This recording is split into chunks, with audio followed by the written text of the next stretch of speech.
What's going on, guys, and welcome to Rabbit's Used Cars. You know, I've got a soft spot for Mopars. I've already said that, and I'm still admitting it. You know, I found out not too long ago that I was conceived in the back of one, and that's what I'm blaming it on. Maybe it's the damn pandemic. Hell, I don't know. How about a 1966 A100? And you're like, and I can't talk about an A100 truck and not talk about the most famous A100 truck of all time, Bill the Maverick Golden. I live to one day be Rob the Rabbit Pitts. Like, I love that. That's so cool. Like, you can't Google this guy and the little red wagon without saying Bill the Maverick Golden. It's not Bill Golden, it's Bill the Maverick. Or if it's on his driver's license like that. Bill the Maverick Golden in the little red wagon wheel stander. Also, the first wheel stander and the fastest truck in the world at one time. 426 Hemi powered. And we're talking about a real Hemi, not you guys with your damn new Rams. Real Hemi. You know, everybody jokes with me all the time, like, your dad drag raced and your grandpa drag raced. And, you know, why don't you like drag racing? I think I don't like drag racing. And I mean, it's cool. Like, I love the nostalgia stuff and the gasser stuff and all that. But technology has killed drag racing. You know, I love technology. I'm looking in front of $10,000 worth of damn cameras right now. On the other hand, technology, for everything it's made good, it's made like competitive sports suck. And the reason I say that, look at a pro stock race now. You know, I mean, think about when this thing was running. Electronics. You know, that's simple. 2 wires. One starts it, one keeps it going. The end. That's what I love, simplicity. A funny Dodge story. And a Mopar, Plymouth, you're all losers anyway, it don't matter. Anyway, so Mopar, direct connection. I saw that tag and it made me think about it. My grandfather was racing Mopars in the 60s. You know, of course, we told you about the ultimate trade deal. It's 1968 Sox and Martin Cuda. And how he traded basically a body in white car that he acquired for a Sox and Martin car Red Rock. It was just a couple years older because they wanted that new body. And, you know, so my grandfather was, and I feel a little ashamed. I almost feel better if I told you he had a drug habit than he'd race Mopars. But, you know, I'm going to shoot straight with you guys. He raced Mopars. My dad did too. And don't make it right. They just did. You know, that's the deal with family. You got to play the hand you were dealt with family. You can pick your friends. Family, you're just stuck with them. So I've heard so many Mopar drag racing stories in my life, and there's books that my grandfather and my dad both are in, actually Mopar drag racing books and all this stuff. And, you know, so I've heard all these stories. I've seen these pictures, and I've seen just all this stuff, just all these stories about Skip Martin and, you know, just, you know, Ronnie Sox and just all these Mopar guys. But I want to go from the 60s into the 70s because this is where the story gets fun. Grandpa raced in the 60s, Dad's racing in the 70s.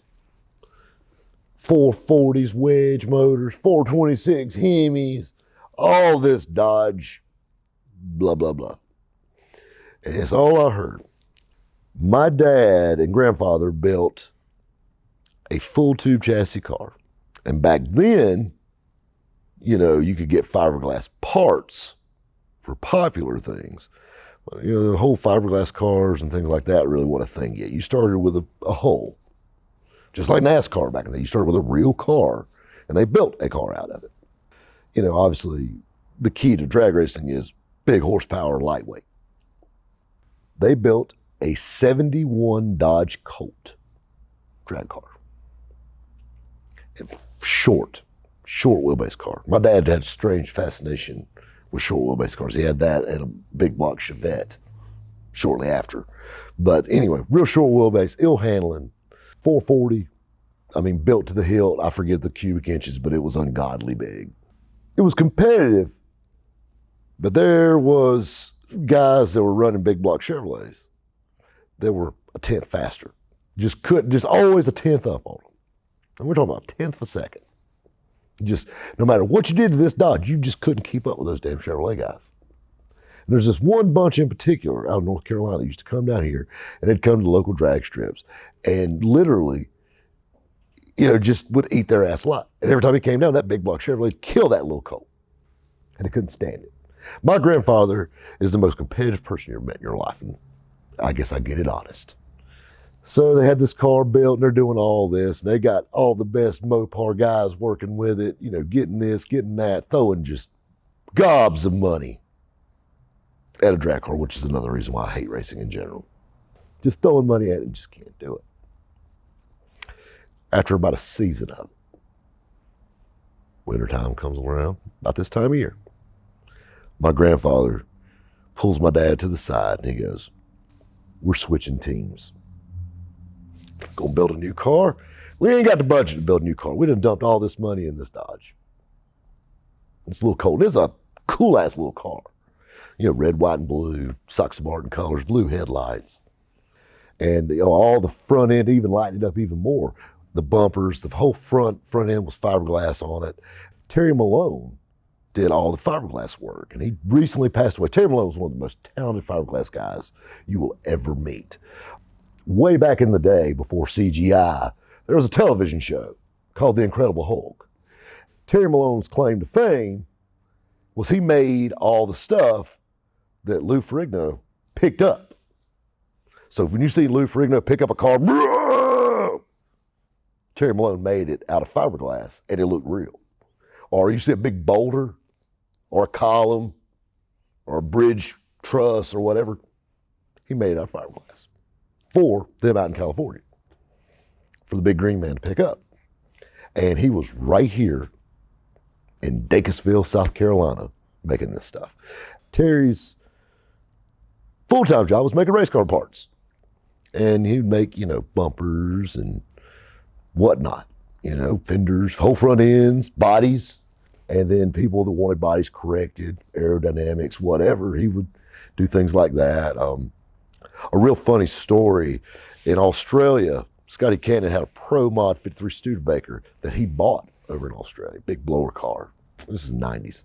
And Terry took that body that weighed, I think he said the body weighed like 600 pounds, that fiberglass body. And when Terry Malone got it, he told me this himself, actually right before he passed away, last time we talked, he was telling me about this. He said they took that body, and when he got done with it, his body weighed 215 pounds. And I'm talking about paper thin. This is racing stuff. This isn't street car stuff. It's got the look and go fast. You gotta think about it. You hit a damn mosquito with this thing and it's gonna crack. But it's light.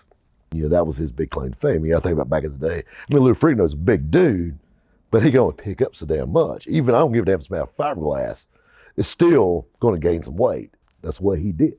And he was good at it. Well, he made all the fiberglass things. This Colt weighed nothing. It was literally light as a feather.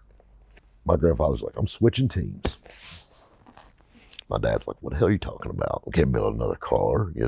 We got all this money we dumped in this." So he calls his Mopar buddies up and he says, "Hey, I want to sell all the running gear out of this Colt. What are you putting in there, Jim? What are you doing?" Well, he went to go see the guys up in North Carolina. He got talking to him, buddied up with him a little bit. And he goes, "I want to buy the motor out of your car." He said, "We won't sell you the motor out of our car, but we have one here in the floor. It needs to be freshened up. A shop up that way somewhere built it. It was a 496 cubic inch big block Chevrolet." Now keep in mind, mid-70s, that was a bad, that's big. Even funnier part of this story, so they got the motor here. It needed to be freshened up, gone through. So while they were doing that, they were changing all the motor mounts in it and all that stuff. And if you keep up with drag racing, or you watch Street Outlaws, or you watch any kind of pro mod drag racing, you may have heard of this guy. His name is Gene Fulton. Well, Gene Fulton was known for building the baddest small blocks around. One of the very first big block Chevrolets he ever built was this 496. And they went through it, and Gene did a few little tricks to it that he knew and was playing with it, and they was going to see how it did. They backed it up with a power glide, GM all the way. Still had a Chrysler, had the Dana rear end on the back. Changed the motor end with the big block in it. Race season comes around. Opening day to Greer Dragway. Boys from North Carolina's there. They pulled the car up there, pulled on an open trailer. Left the hood on the car. Didn't turn one wrench, didn't do anything. Didn't do nothing to it. Never took it down the track. They fired it up a few times back at the shop. They might have dry hopped it a few times in the shop, but other than that, that's it. It felt strong, sounded good. The guy was running Greer Drag Strip at the time. It was Tim Farrell. You know, of course, Dad's kind of a hometown hero at the Greer Dragway, you know, so he goes, hey, you know what? First trip down the track, we want you and you.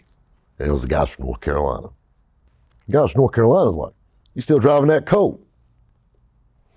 With a big block Chevrolet in it now.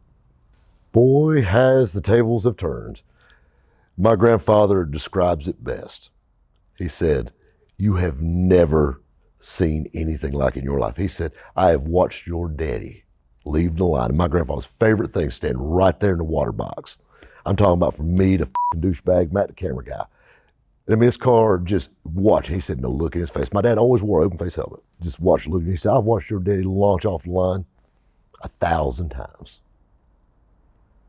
But that night was a little different. He said, I just seen that head slide back in that damn helmet and them front wheels come up in the air.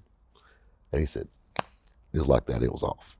He said, before I could even think, it was going down, it was literally hitting the lights. Fastest pass that car ever made. Everybody's going nuts. What in the hell did you do that damn little Colt make it so damn fast? Guys in North Carolina kind of had a hunch, but they kept keeping the hood on it. Never pulled the hood off of it. We didn't pull the plugs out. They didn't do nothing to it. Won the very first race with it. Never took the hood off of it. It was so funny because, you know, those cars heat up, and they had a big sprayer, like a bug sprayer, full of water, and they were just hosing the front of it down. They're like, why don't you just pull the hood? No, just leave the hood on it. No fresh plugs, no time adjustment, no nothing. And it just kept getting faster and faster. And keep my early, so it started to get a little cooler at night. And the cooler it got, that old big block Chevrolet loved it, son. It just got faster and faster. That was a fun season in this little house-divided Dodge, you know, and they had a lot of fun with the Colt. They ended up selling the Colt. They ended up getting rebodied as a Dodge Aero. That was a big thing back in the late 70s, you know, the rebody in the early 80s. Got rebodied as a Dodge Aero. My grandfather and my dad, after they sold the Colt, built an 81 Chevrolet Chevette, which had a shorter wheelbase than the Colt did. Same big block power, you know, power glide transmission. And that car set some records. Funny story about that car, they drove that car for 2 years. It set records everywhere it went. A funny story about the Chevette that was funny, the car was just painted. And when they went through the lights, and I'm trying to remember the track, because in North Carolina, they were having a big festival up there. And there was pine trees. And the car was going so fast, it was hopping as they were trying to slow it down. It actually hit some limbs and knocked the paint off the roof of it. The car was just like it was on rails. But my dad liked to drive cars that were a little crazy anyway. And then he went from that to an extended wheelbase 82 Corvette drag car. Same big block power. Actually, it had a bigger cubic inch big block in it than the other ones did. And that's the car that he actually was the very first power glide car to ever run in the sevens in the quarter mile, which still, I mean, to this day, it's kind of cool. My old man, the man that sits through red lights, is a record holder. And that, in general, is hilarious. They were at Rockingham running this car with his big block power Corvette. And keep in mind, this thing's stretched out, almost looks like a funny car almost. But it's a door slammer. They were sitting, and TCI was bringing them transmissions. This car was breaking the input shaft and transmission every pass. And TCI was building them and turning them right back around again. He goes, if you hit that record, you can have all the damn transmissions you want. TCI had their trailer, those guys building them up. And sure enough, the last pass, in the record books. Guys, it's getting cold and it's time to eat. We'll catch you next time at Rabbit's Used Cars. It's getting cold. Feel it right there and tips my old fingers. My fingers. Yeah, man, you ready? I'm ready. I feel like I got a booger in my fucking nose. You ready? Yeah, man. Just flicking on you. Bill the Maverick Golden in the little. Can I blink? Yeah. Don't. This is where the story gets fun. You ever met a man that gets paid to bullshit? I have never stayed in a shittier hotel in my life. They had, I tell you what, I got a pair of red like moccasins, you know, they just wear around the house, you know. I wore those things. I never took my shoes off in that damn place. Yeah, I've seen it. Yeah, where you just did. They had cigarette burns in the tub. Like when you see when they put cigarette, like, what the 1 to 10. 1 to 10? In person, what would you give her? 8.5. Really? Oh, yeah, she's hot. She must have been made up a little more than I see her. And this is where the story gets fun. So, didn't sound like no big block Dodge. The guy who was running Greer Dragway at the time, it's Tim Farrell, right? It's Tim Farrell. Is his name Farrell? Tim Farrell. Yes. Tim Farrell.